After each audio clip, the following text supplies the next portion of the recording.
শীঘ্রই শপথ নেবেন সংসদ সদস্যরা।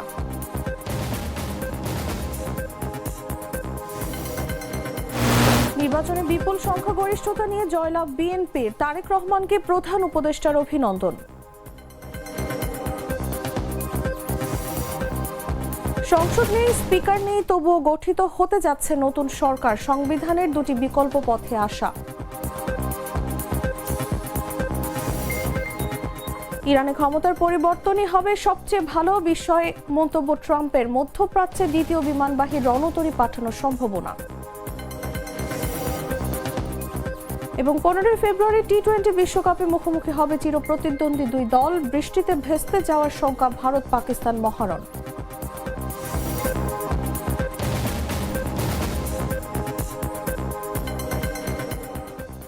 এতক্ষণ শুনছিলেন সংবাদ শিরোনাম। দর্শক, আমন্ত্রণ দুপুর 1টা নিউজে, সাথে আছে আমি তাসলিমা তিথি।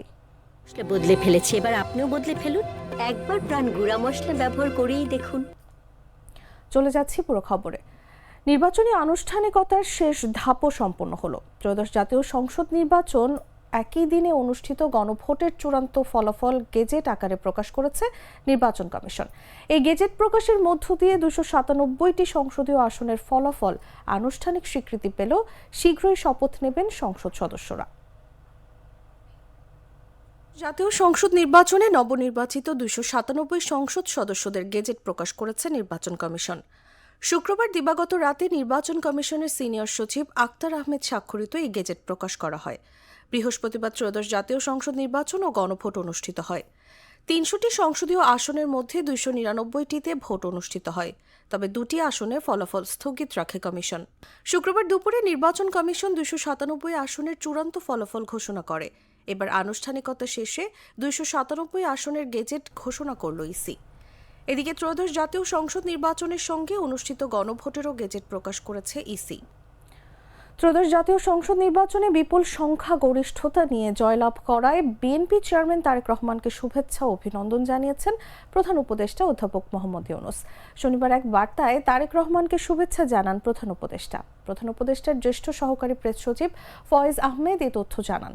শুভেচ্ছা বার্তায় তারেক রহমানের উদ্দেশ্যে প্রধান উপদেষ্টা বলেন, গণতান্ত্রিক উত্তরণের ঐতিহাসিক প্রক্রিয়ায় জনগণের এই সুস্পষ্ট রায় দেশের সাংবিধানিক ও গণতান্ত্রিক ধারাবাহিকতা এবং প্রাতিষ্ঠানিক স্থিতিশীলতার ক্ষেত্রে অত্যন্ত গুরুত্বপূর্ণ মাইলফলক হয়ে থাকবে। রাষ্ট্রপতি জিয়াউর রহমানের আদর্শ ও রাষ্ট্র দর্শন এবং সাবেক প্রধানমন্ত্রী বেগম খালেদা জিয়ার আপসহীন নেতৃত্ব ও গণতন্ত্রের প্রতি অঙ্গীকারের কথা স্মরণ করে তারেক রহমানের আগামী দিনের চলার পথ আলোকিত হবে বলেও আশা ব্যক্ত করেন তিনি। একই সঙ্গে অন্তর্বর্তী সরকার দায়িত্ব পালনকালে তার মূল্যবান সহযোগিতা ও গঠনমূলক ভূমিকার জন্য আন্তরিক ধন্যবাদ জানান।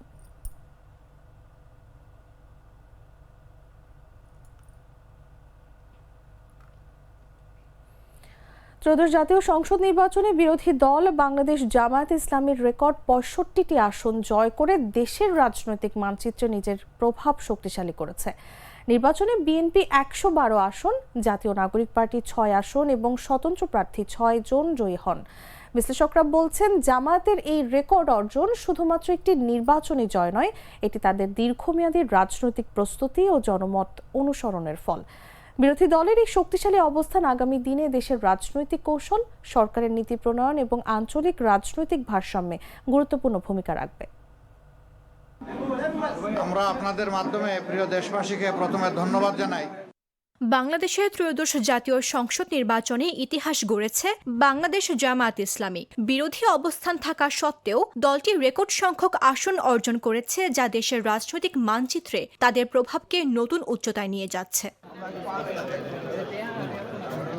নির্বাচন কমিশনের ঘোষণা অনুযায়ী মোট 299টি আসনের মধ্যে গণভোট হয়েছে 297টি।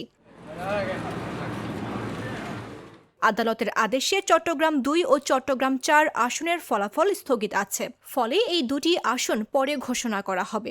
এছাড়া শেরপুর 3 আসনে একজন প্রার্থীর মৃত্যুর কারণে ভোট স্থগিত আছে, যা নতুন তফসিল অনুযায়ী নেওয়া হবে। ফলে দেখা যাচ্ছে বিএনপি 212 আসন পেয়েছে, বাংলাদেশ জামায়াত ইসলামী 65 আসন, জাতীয় নাগরিক পার্টি 6 আসন, স্বতন্ত্র প্রার্থী 6 জন এবং অন্যান্য দল অন্তত 8 জন আসনে জয়ী হয়েছেন।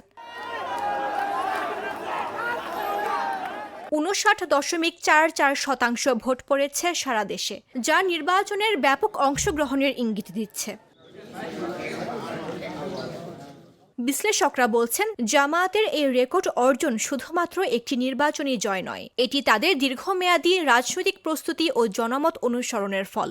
বিরোধী দলের এই শক্তিশালী অবস্থান আগামী দিনে দেশের রাজনৈতিক কৌশল, সরকারের নীতি প্রণয়ন এবং আঞ্চলিক রাজনৈতিক ভারসাম্যে গুরুত্বপূর্ণ ভূমিকা রাখবে। শহর ও গ্রামীণ অঞ্চলের ভোটারদের সমর্থন দেখাচ্ছে যে বিরোধী দলও নির্বাচনী প্রক্রিয়ায় কার্যকর ভূমিকা রাখতে সক্ষম। এই ফলাফল দেশের রাজনৈতিক ভারসাম্য ও বিরোধী দলের ক্ষমতার স্পষ্ট প্রতিফলন। সংক্ষেপে, ইতিহাসের সর্বোচ্চ আসন অর্জন করে জামাত প্রমাণ করল, বিরোধী দল হিসেবে তাদের উপস্থিতি এখন আরও শক্তিশালী এবং বাংলাদেশের রাজনৈতিক চিত্রে তাদের প্রভাব নির্ধারক হয়ে উঠছে। যে শীট এসেছে আমাদের কাছে, সাইন করা শীট, সেখানে আমরা দেখতেছি যে আমরা এগিয়ে আছি। মামদুহা রাইসা, জাগো নিউজ। দুধার চকলেটে একাকার হয়ে ওঠা প্রাণ লেয়ার সম্পর্কের মিষ্টি ম্যাজিক। সিরাজগঞ্জ 4 আসনের ফলাফলে অসঙ্গতি রয়েছে দাবি করে ভোট পুনর্গণনার জন্য আবেদন করেছে বিএনপি মনোনীত প্রার্থী এম আকবর আলী। শুক্রবার বিকেলে প্রধান নির্বাচন কমিশনার এএমএম নাসির উদ্দিন বরাবর তিনি আবেদন করেন। এম আকবর আলীর অভিযোগ, সিরাজগঞ্জ 4 আসনে মোট 147টি কেন্দ্রের বেসরকারি ফলাফলে তিনি ধানের শীষ প্রতীকে 1,60,458 ভোট পান। জামায়াতের প্রার্থী মাওলানা রফিকুল ইসলাম খান দাঁড়িপাল্লা প্রতীকে পান 1,59,693 ভোট, যা তার চেয়ে 765 ভোট কম। এই অনুষ্ঠানে আবার পুনর্গণনা হয়, পুনর্নির্ণয় হয়, তাহলে আমরা আশাবাদী যে হ্যাঁ আমরা জয়লাভ করতে পারব। তার কারণ আমরা ভোটে তো আমরা কত ভোটে এগিয়ে আছি, আমরা 700 এত ভোটে আমরা এগিয়ে আছি। ওই এই ভোটে পোস্টাল ভোটে সেখানে তারা এগিয়ে গেছে কিভাবে আল্লাহ জানে। আর পোস্টাল ব্যালটটা যখন ডিসি সাহেব ঘটনা করলো, আমাদের জানে না, সমস্ত আমাদের এজেন্টদের কাছ থেকে এই 147 সেন্টারের লিস্ট এখন এসে পৌঁছে নাই, কয়েকটা বাকি আছে। ওটা এসে পৌঁছতে পারি, আমরা ওটা টালি করে ওটা দেখে আরও কি অসঙ্গতি আছে সেগুলি দেখে তারপরে যদি তারা কোনো ব্যবস্থা না নেয়, ইলেকশন কমিশনের কাছে আমি নিজেই যাবো, এমন না নেয় তখন আইনের ব্যবস্থা হবে। সবকিছু ঠিক থাকলে সরকারি গেজেট প্রকাশের কয়েকদিনের মধ্যেই শপথ এবং নতুন সরকার গঠনের প্রক্রিয়া সম্পন্ন হতে পারে। কিন্তু সংসদ নেই, স্পিকার নেই, তবেও গঠিত হতে যাচ্ছে নতুন সরকার। তাহলে প্রশ্ন হচ্ছে, নবনির্বাচিত সংসদ সদস্যদের শপথ কে পড়াবেন? এই প্রশ্নের উত্তর জানাবো জাগো ডেস্ক রিপোর্টে। সংসদ নেই, স্পিকার নেই, তবুও গঠিত হতে যাচ্ছে নতুন সরকার। তাহলে প্রশ্ন হচ্ছে, নবনির্বাচিত সংসদ সদস্যদের শপথ কে পড়াবেন? আর কিভাবে এবার শুরু হবে ক্ষমতা হস্তান্তরের পুরো প্রক্রিয়া? বাংলাদেশের সংবিধান অনুযায়ী নতুন সরকার গঠনের প্রথম ধাপই হচ্ছে নবনির্বাচিত সংসদ সদস্যদের শপথ গ্রহণ। নির্বাচন শেষে যে দল বা জোট সংসদের সংখ্যাগরিষ্ঠতা অর্জন করে তারাই সরকার গঠন করে। ইতোমধ্যে বাংলাদেশ জাতীয়তাবাদী দল বেসরকারি ফলাফলে প্রয়োজনীয় আসন পেয়ে সরকার গঠনের পথে এগিয়ে রয়েছে। তবে এখানে একটি গুরুত্বপূর্ণ ধাপ হচ্ছে শপথ গ্রহণ। সংবিধানের 148 অনুচ্ছেদ অনুযায়ী নির্বাচনের ফলাফল সরকারি গ্যাজেটে প্রকাশের পর 3 দিনের মধ্যে নবনির্বাচিত সদস্যদের শপথ নিতে হয়। বেসরকারি ফলাফল ঘোষণার সঙ্গে সঙ্গে এই সময় গণনা শুরু হয় না, বরং সরকারি গ্যাজেট প্রকাশের পর থেকেই এই সময়সীমা কার্যকর হয়। সাধারণত জাতীয় সংসদের স্পিকার এই শপথ পড়ান, কিন্তু বর্তমান পরিস্থিতিতে সংসদ নেই, স্পিকারও নেই। ফলে প্রশ্ন উঠেছে, এখন কি হবে? সংবিধান এখানে দুটি বিকল্প পথ রেখেছে। প্রথমত, রাষ্ট্রপতি শপথ পড়ানোর জন্য যে কোনো ব্যক্তিকে মনোনীত করতে পারেন। দ্বিতীয়ত, যদি রাষ্ট্রপতির মনোনীত ব্যক্তি 3 দিনের মধ্যে শপথ পড়াতে ব্যর্থ হন, তাহলে বাংলাদেশ নির্বাচিত কমিশনের প্রধান নির্বাচন কমিশনার নিজেই পরবর্তী 3 দিনের মধ্যে শপথ পড়াতে পারবেন।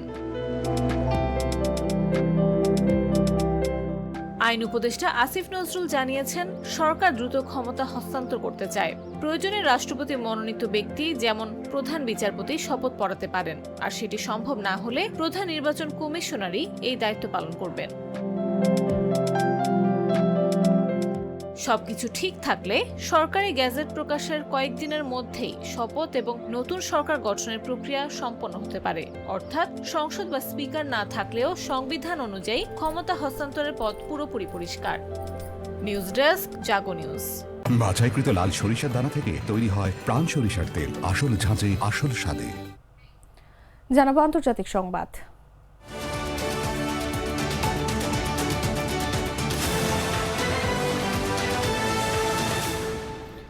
মার্কিন প্রেসিডেন্ট ডোনাল্ড ট্রাম্প শুক্রবার বলেছেন, ইরানের সরকারের পরিবর্তনই হবে সবচেয়ে ভালো বিষয়। তিনি ইসলামিক প্রজাতন্ত্রের ওপর সামরিক চাপ বাড়ানোর জন্য মধ্যপ্রাচ্যের দ্বিতীয় বিমানবাহী রণতরী পাঠানোর কথাও বলেছেন। ইরানের সরকারের পতনের জন্য ট্রাম্পের এমন মন্তব্য ছিল এখন পর্যন্ত সবচেয়ে স্পষ্ট আহ্বান এবং ওয়াশিংটনের চিরশত্রু তেহরানের ওপর পারমাণবিক কর্মসূচি সীমিত করার জন্য চুক্তির ক্ষেত্রে চাপ প্রয়োগের অংশ। এদিকে 1979 সালে ইসলামী বিপ্লবে ক্ষমতাচ্যুত ইরানি শাহের নির্বাসিত পুত্র তেহরানের বিক্ষোভের সময় রক্তক্ষয়ী দমন পীড়নের পর আন্তর্জাতিক হস্তক্ষেপের জন্য তার পুনরায় আহ্বান জানিয়েছেন। উত্তর ক্যারোলিনার ফোর্ট ব্র্যাগ সামরিক ঘাঁটিতে এক সাংবাদিক ট্রাম্পকে প্রশ্ন করেন যে তিনি ইরানে বর্তমান শাসনের পরিবর্তন চান কিনা। তিনি এর উত্তরে বলেন, মনে হচ্ছে এটাই সবচেয়ে ভালো জিনিস যা ঘটতে পারে। ইরানের সর্বোচ্চ নেতা আয়াতুল্লাহ আলী খামেনির কাছ থেকে ইরানের ক্ষমতা কার হাতে হস্তান্তরের কথা ভাবছেন তা জানাতে অস্বীকৃতি জানালেও ট্রাম্প বলেছেন, এক্ষেত্রে বিকল্প মানুষ আছে। হোয়াইট হাউসের আগে বক্তৃতাকালে ট্রাম্প বলেছিলেন, বিশ্বের বৃহত্তম যুদ্ধ জাহাজ ইউএসএস জেরাল্ড আর ফোর্ড ইরানের ওপর চাপ বাড়ানোর জন্য খুব শীঘ্রই মধ্যপ্রাচ্যে চলে যাবে।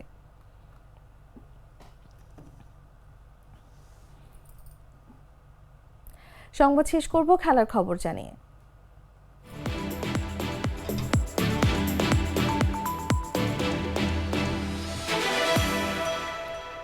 নানা নাটকীয়তার পর যখন 15 ফেব্রুয়ারি টি-20 বিশ্বকাপে ভারত এবং পাকিস্তান ম্যাচটি মাঠে গড়ানোর বিষয়টি নিশ্চিত হলো, তখন নতুন করে শঙ্কা দেখা দিয়েছে এই ম্যাচটি ঘিরে।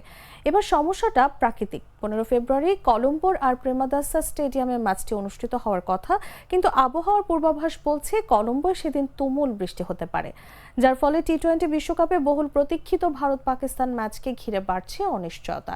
শ্রীলঙ্কার আবহাওয়া অধিদপ্তর জানিয়েছে, কলম্বোয় অনুষ্ঠিতব্য এই হাই ভোল্টেজ ম্যাচে বৃষ্টির উচ্চ ঝুঁকি রয়েছে।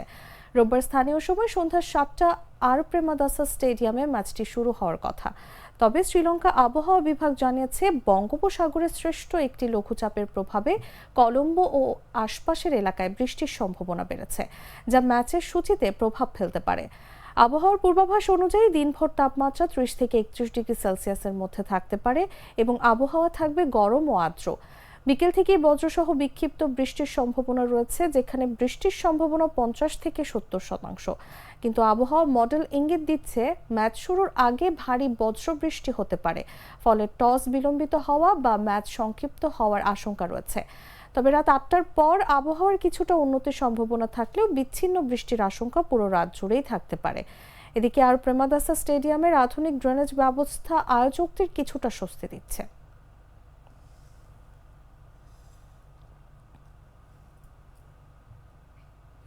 দর্শক, সংবাদ শেষ করার আগে শিরোনামগুলো জানিয়ে দিচ্ছি আরও একবার।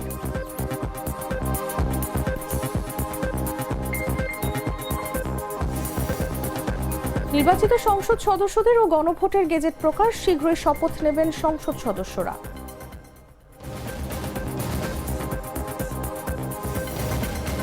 নির্বাচনে বিপুল সংখ্যাগরিষ্ঠতা নিয়ে জয়লাভ বিএনপির, তারেক রহমানকে প্রধান উপদেষ্টার অভিনন্দন।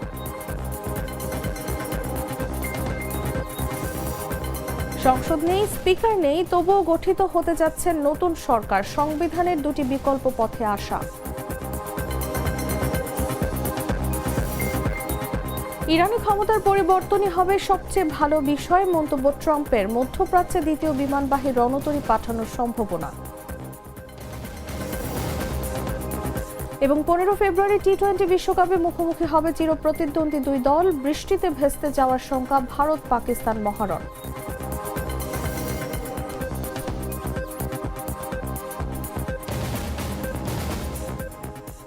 দর্শক, এই ছিল এখনকার মতো। এরপর দেখবেন দুপুর 3টা নিউজ। প্রতি মুহূর্তের সর্বশেষ খবর জানতে ভিজিট করুন jagonews24.com। ফলো করুন আমাদের ভেরিফাইড ফেসবুক পেজ এবং সাবস্ক্রাইব করুন জাগো নিউজের ইউটিউব চ্যানেল। ধন্যবাদ সবাইকে।